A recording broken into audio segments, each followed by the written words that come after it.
People's democratic party के अध्यक्ष महबूबा मुफ्ती के करीबी वहीदुर रहमान परा पर कानून का शिकंजा दिनों दिन और कड़ा होता जा रहा है। अब जम्मू कश्मीर पुलिस ने अमेरिका और गूगल एडमिनिस्ट्रेशन से संपर्क कर पाकिस्तान में मौजूद अलगाववादियों और आतंकवादियों के बीच इंटरनेट पर हुई बातचीत व ईमेल के रिकॉर्ड को साझा करने का आग्रह किया है। पीडीपी की युवा इकाई के अध्यक्ष वहीद परा पिछले साल नवंबर से कस्टडी में है। जम्मू कश्मीर पुलिस के काउंटर इंटेलिजेंस विंग ने पिछले दिनों कोर्ट में उनके खिलाफ एक चार्जशीट भी दायर की है। वहीद परा का नाम जनवरी 2020 में हिजबुल मुजाहिदीन के कमांडर नवीद बाबू और उसके साथ पकड़े गए पुलिस के तत्कालीन डीएसपी देविंदर सिंह से पूछताछ के दौरान आया था। देविंदर सिंह को सर्विस से टर्मिनेट किया जा चुका है। इस पूरे मामले में एनआईए भी अपनी चार्जशीट दायर कर चुकी है। पुलिस के काउंटर इंटेलिजेंस विंग ने अपनी चार्जशीट में दावा किया है कि वहीद परा के खिलाफ मुकदमा चलाए जाने के सभी ठोस सबूत मौजूद हैं।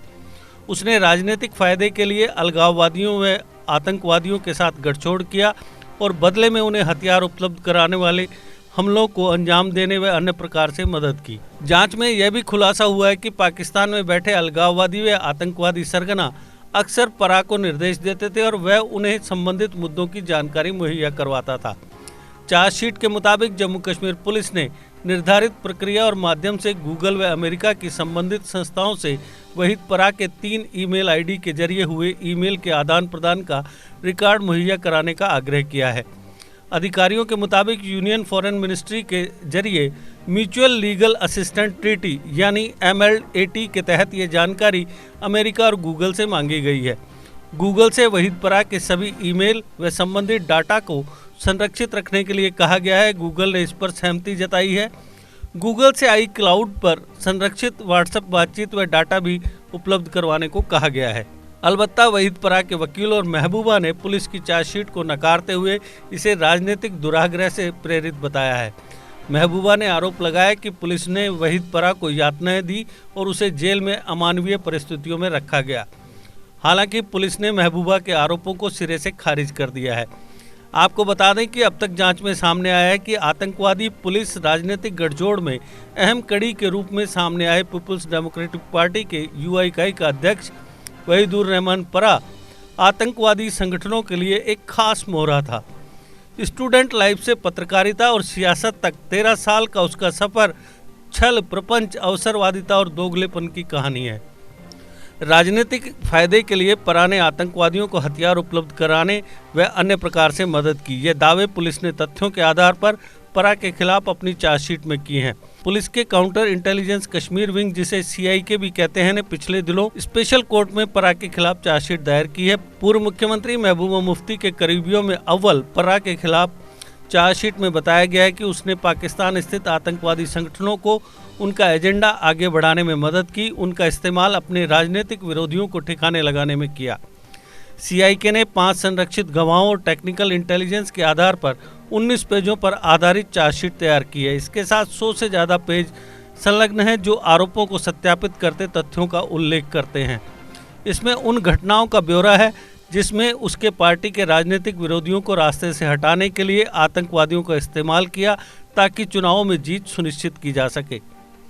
चार्जशीट में बताया गया है कि उसका पाकिस्तानी आतंकवादियों अबू दुजाना व अबू कासिम से संबंध था। वह उनसे निजी तौर पर मिलता था और कई बार ओवरग्राउंड वर्करों के जरिए दोनों ही सुरक्षा बलों के साथ मुठभेड़ में मारे जा चुके हैं। चार्जशीट में बताया गया है कि पाकिस्तानी आतंकवादी अबू दुजाना की एक स्थानीय लड़की के साथ जबरन शादी कराने में भी परा का हाथ था। पुलिस ने 2007 से 2020 तक उसके पकड़े जाने तक उसकी ज़िंदगी के लगभग तमाम पहलुओं को अच्छी तरह से खंगाला है। 2007 में पाकिस्तान जाकर परा ने हिजबुल मुजाहिदीन के कमांडर सैयद सलाउद्दीन का इंटरव्यू लिया और पुलवामा लौटने पर इस इंटरव्यू को स्थानीय केबल नेटवर्क पर प्रसारित किया। 2013 में वह PDP में शामिल हुआ।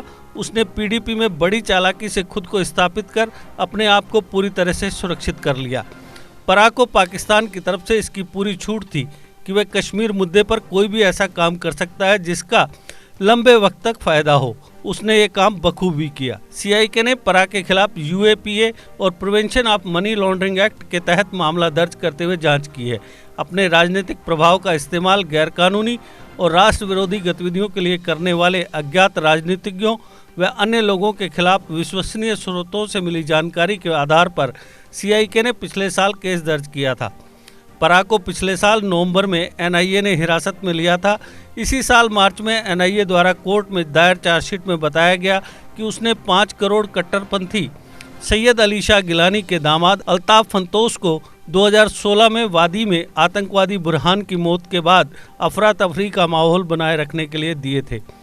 एनआईए ने चार्जशीट में पराग के हिजबुल मुजाहिदीन व लश्कर के साथ संबंधों का भी जिक्र किया है। जनवरी में पराग को कोर्ट ने जमानत पर रिहा कर दिया था, लेकिन सीआईके ने उसे उसी दिन गिरफ्तार कर लिया और फिलहाल वह जेल में है।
जीके अपडेट रहे हमारे साथ।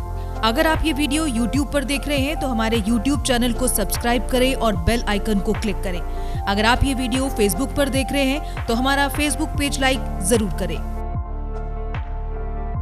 For advertisement please contact 7051091811।